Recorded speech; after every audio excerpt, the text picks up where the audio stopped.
So guys, I just want to do a little bit of a call on you before we start this video. Do you have any experience with heartbreaking phones? Leave a comment down below. We really love that, and I will comment back. I will heart you. I will really love if someone has experience with it and can help me. Two, if you have experience with it, it has to be for Qualcomm devices. If that is even possible, and you have even more experience with it. My specific phone is a HTC Sensation XE that I want to unbrick. It's hard bricked, by the way. Let's start. So first we're gonna start off with the most ancient, most rare smartphone in my whole collection. This is from no other brand than Hisense. This is a Hisense HSU606. No, not the U601, not the U602, not the U605, but the U606. I even had my friend even has the original he even has the original box for it with still everything in it, but there is no charger, there is no um earphones. There's a screen protector and one of those little white things so you can make your screen not dirty, you can make it cleaner, never mind. It comes with a screen protector pre-installed and another one. This one is hard bricked. It had a boot loop, but then I did not know what hard brick was and things like that, so I just started messing with it. It started working randomly times. Speaker never worked, camera never worked, flash never worked. Almost everything worked, though. Besides Wi-Fi. Wi-Fi also didn't work, so I had to sideload apps, which was quite okay. Look at that screen laminating, that's really bad. Look at those generic buttons. Seriously. I mean, pretty nice device. It's a little rigged because I did a ton of stuff with it to try to unbrick it. But finding the software, the firmware for this thing is basically impossible because no one bought this phone. Unless you mind my friend's dad or my friend's dad work. This battery is worth a ton of money. For some reason, it is freaking $30 on AliExpress. The cheapest site for batteries sells batteries that are $30 for this phone. So keep in mind this model number. It's super expensive for no freaking reason. You can buy decent batteries for $5.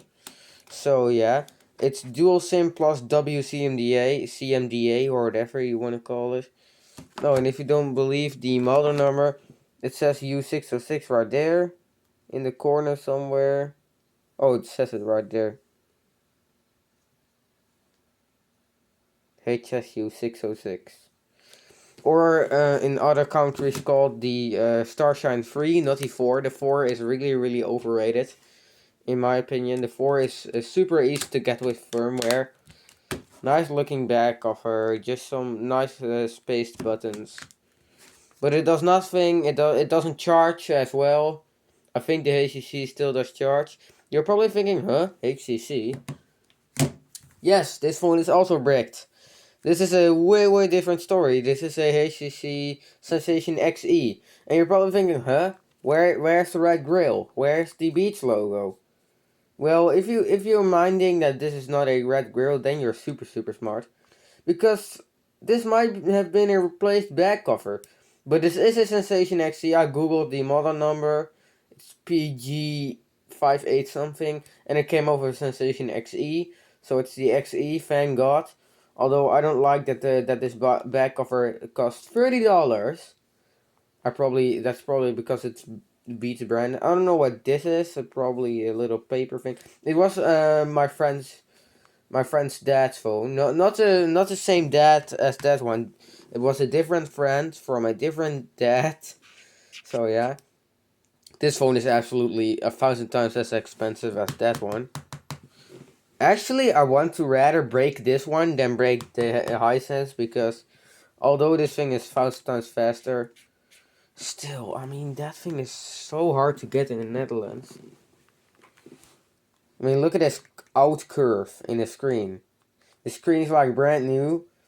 If I can, I'm gonna take the digitizer off and use it for a HC Sensation slash XE that I may actually will get for my birthday. I asked for my birthday to get a Sensation XE or a normal Sensation, depends on the price. Because I don't want them to pay more than $30 for a phone like this. That's actually quite a lose for the buck, because I got phones for $12 that contains more phones and are probably better than this. I don't know which lot I bought. I bought a Star. Oh, I bought a rip-off version of this, the Star B79M. Yes, it is the rip-off version of the Sensation. I finally got it. It's a fake Sensation that has the same screen size, same screen resolution, same camera quality, same everything. So it's a super nice rip-off.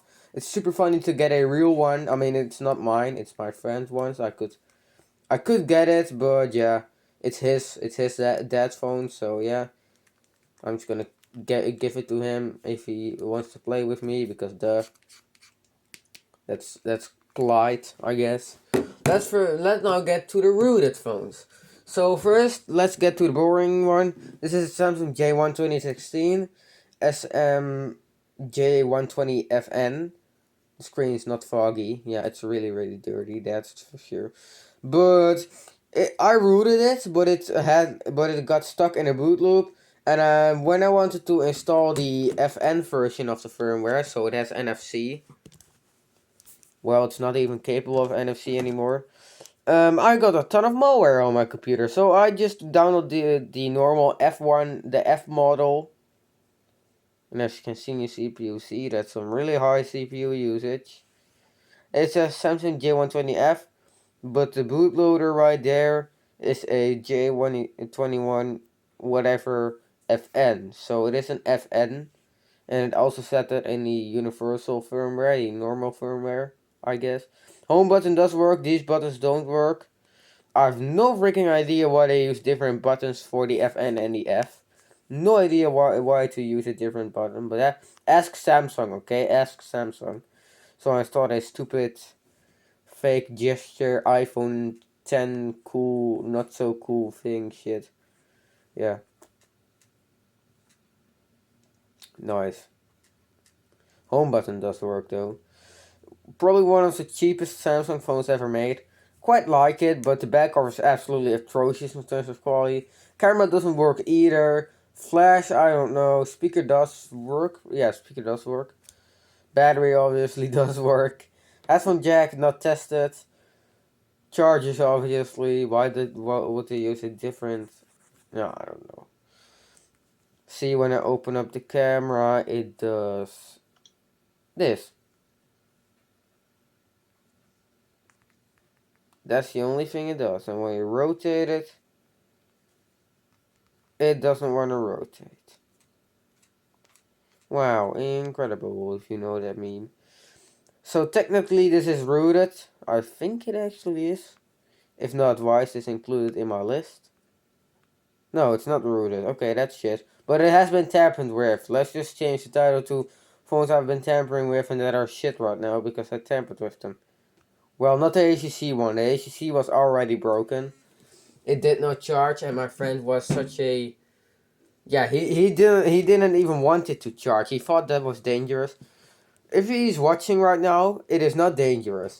Because I've plugged this one in for 24 hours long, and the charger was making a beeping noise, while it does not on the HTC, probably because the circuit board is way better on this one and doesn't accept charge and things like that. This one is stuck in downloading in a QPST slash the Qualcomm Flash tool, aka Qualcomm Flash tool. It is stuck in the download mode. Well, this one is just enabled and is ready to go. But yeah, since firmware files are so shitty that they don't have the correct file to let QFIL work, which is a nicer looking, a million times scrappier version of QPST, but it's a little more capable, and you can change the CPU. But when I change the CPU to the 8210 slash 8X10, it doesn't work on this, and it has a Snapdragon 8210. Well, this one has a 8260 or 8460. I have no idea. It is not in the list. I've downloaded the whole list of programmer files, and the CPU, the Snapdragon S3, is not supported, so that's super shitty. Let's get on to the rooted phones that actually work, if you're actually still watching. My first ever rooted phone was the Samsung Galaxy Young, because it was extremely slow. I will get the battery for it. Plugged it in. It's dying, I know. I'm just gonna plug it into my computer if it's actually dying. Look at this. Just look at it. I've had a ton of luck with this thing. Samsung, you're the best brand ever with flashing custom ROMs.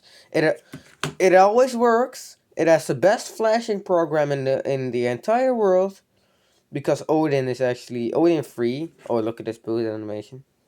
If you have seen this boot animation, seriously, you're really late to the channel if you haven't seen this boot animation yet. Stay. If you fall, then the battery will break. Odin Free is the best flasher in the whole world. It is super easy to use, unless you're a noob. Qfil, I mean, that's so advanced. Everyone is a noob compared to stupid Qualcomm shit. It was super successful. I mean, it was first time rooting a phone. It did fail a little bit. I mean, I've always had fails with rooting and flashing phones, but it will always work. Trust me, it will always work at some point. If it does not, then you probably have a really weird phone. 80% of battery remaining. It is super laggy in the beginning, and I can't overclock the CPU, which I can do on the next phone. So if you want to see some overclocking, stay tuned. I'll show the next phone in a little minute or so. This is an extremely cute phone, literally.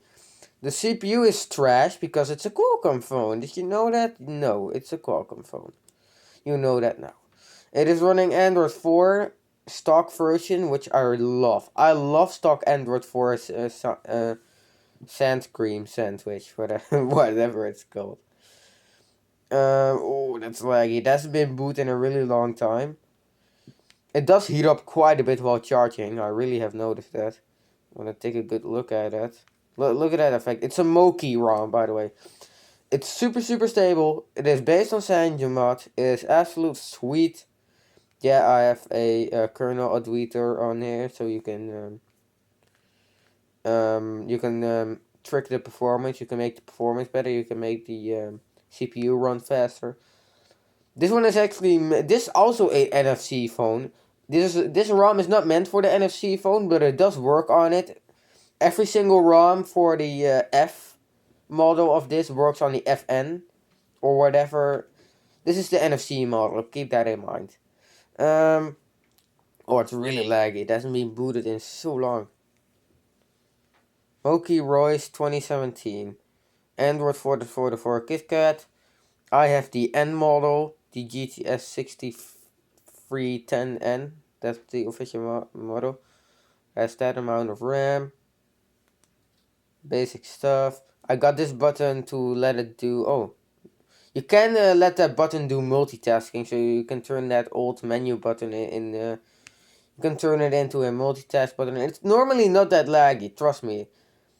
Normally this thing is pretty dang fast for a single core processor. I mean, maybe you can let this outperform an iPhone 4. It really depends on how well that iPhone 4 is and if it's custom ROMmed. Because yeah, somehow you can get Android on it. No, not the iPhone 4. I have no idea if the iPhone 4 can actually do that. It charges very fast. RAM is absolutely incredible. RAM usage is very good on this thing. Don't worry about the CPU usage being so high. It was stuck at that for 5 minutes long on the original stock ROM, so don't worry. It's way better inside of here. The thing that really let this phone down is the GPU. The Adreno 200 is way too weak. It's only 200 megahertz or like 133. I have no idea what the max speed is. No thermal still. You can there are certain ROMs that enable a secret thermal. I have no idea why, but yeah, they exist. Pretty sweet looking phone. I really love this ROM. It is way faster than it was before. You have super user, you have boot animation, you can change your boot animation if you want. No camera, but the camera is absolute trash on this thing, so I don't mind that at all. For the Samsung J1, I kind of mind that, but since it's actually not my phone, I don't actually that much. It shouldn't be that laggy, trust me. You know, most of the time it's way faster. It hasn't been booted in like a month or something, or like 2 months. I'm just gonna unplug it and unplug the battery because it's being a little... Did you really... Oh no, there goes the battery. I just whipped it out. It's not making a weird noise. Fast unplug my Galaxy junk from my computer before it's actually gonna corrupt. Okay, I'm gonna stop being that anticlimactic. There's a Samsung Galaxy J1 Ace, which I rooted not that long ago, to be real honest. It is in absolute immaculate condition. It is in basically brand new condition. I bought it for $6. And on a first store, look at that, dude. Holy cow. That's sweet. That's sweet, man. That's really sweet. This one also has the Adreno 200. Look at that. It has it is kind of bricked. But yeah, there we go. Galaxy S3, man. I put a Galaxy S3 ROM on this thing, and it is absolutely incredible how they made this. It is so reminiscent of the Galaxy S3. Show this to someone who has a Galaxy S3, but doesn't know anything about Android ROMs, but does know a lot about their Galaxy S3, and they're gonna be hyped. They're gonna love this. Let it boot for a second. So the device has been booted. You can actually overclock the performance, but if you go above, I think 1 gigahertz. No, if you go above 600 and 960 megahertz, it will reboot. So yeah, it runs absolutely fluid. Look how fluid this runs. It is springing through the UI. This is the same OS that the Galaxy Young had, but it is actually way faster. See, this one doesn't have any problem with speed at all. Because this one, no, this is also a single core, but it's a way more stable one. You could change the governor to performance, you always have to do that, so it's faster. Change it to 940 to make it a little more stable that it won't crash. Look at how fast it is, man. Pretty sweet stuff right there, as you can see right there. As David99 YT should say. Anyways, see y'all later. This phone is absolutely sweet. I'm gonna do a lot with this thing. I'm first gonna charge it, obviously. See y'all later.